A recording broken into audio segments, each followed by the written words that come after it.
प्रातः स्मरणी परम पूजनी स्वयनाम धन्य परम तपस्वी दुर्वासा महामंडेश्वर श्री रामलला दास मौनी जी महाराज जी की पावन कृपा से आज मुझे लगता है कि 40-45 वर्ष से लगातार श्री दुर्वासा धाम में नित्य प्रतिवर्ष से यज्ञ चल रहा है। वैदिक मान्यता है ऋतम च स्वाध्याय प्रवचने च समस्त स्वाध्याय प्रवचने च अग्नेश्य स्वाध्याय प्रवचने च समस्त स्वाध्याय प्रवचने च अग्नि मीले पुरोहितम यजनस्य देव मृतत्वजम रत्नारम होत धातमम।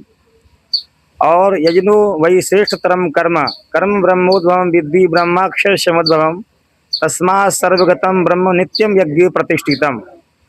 अखिल भारत वर्ष में ही नहीं अपितु पूरे विश्वभर में यह तत्व सर्वत्र जहाँ जहाँ आर्य संस्कृति का प्रचार प्रसार हुआ था, वैदिक रीति रिवाज में और वैदिक संस्कारों में, वैदिक धार्मिक कार्यों में प्रथम यज्ञ को महत्ता वैदिक सांस्कृतिक ऋषियों ने प्रदान की थी।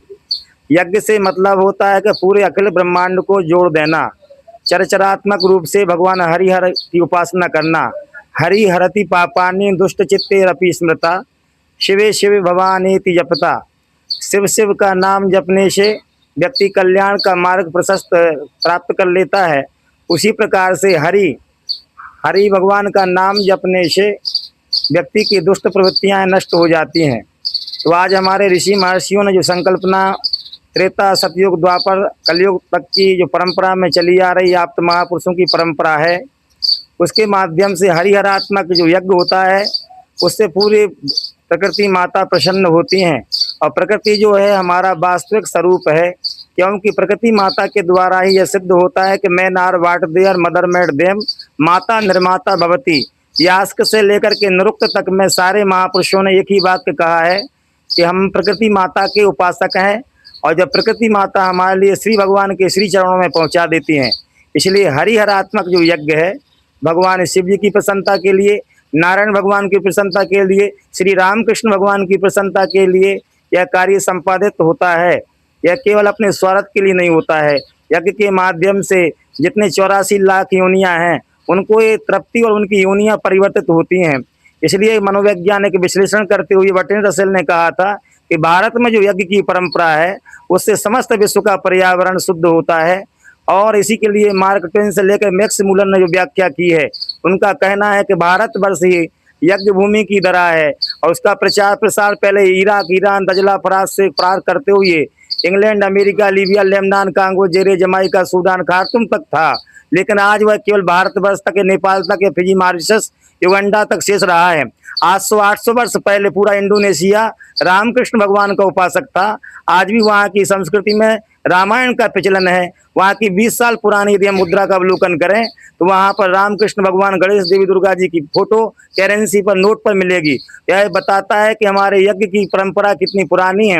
इसलिए तो श्री मैथिली शरण गुप्त जी ने भारत भारती और हिंदू नामक अपनी प्रसिद्ध पुस्तक में लिखा है कि देखो तुम दुनिया भर घूम कहाँ तुम्हारी रही ना धूम। दुनिया भर के इतिहास वृतांत जानने के बाद में सिद्ध हो जाता है कि आज संस्कृति का प्रचार पूरे विश्व में था। इसलिए महामना पंडित मदन मोहन मालवीय का उद्घोष वाक्य था, ग्रामे ग्रामे कथा कार्या ग्रामे ग्रामे कथा शुभा पाठशाला मल्लशाला प्रति परम महोत्सवा।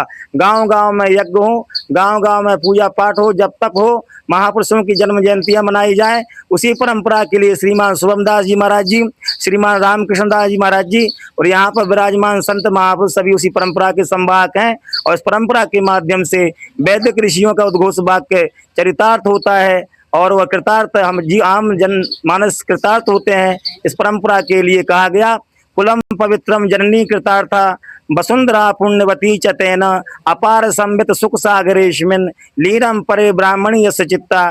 जो व्यक्ति, जो मानव अपने घर द्वार छोड़ करके भगवान नारायण की सेवा में, यज्ञ भगवान की सेवा में, समाज सेवा में, देश सेवा में, साधु संतों की सेवा में, संस्कृति के सेवा में अपने प्राणों के लिए, अपने जीवन के लिए न्यौछावर कर देता है, ऐसे महापुरुष के लिए, ऐसे ज्ञानी के लिए कहा गया है कि कॉपी ने बनता खलु भाग्य बनता।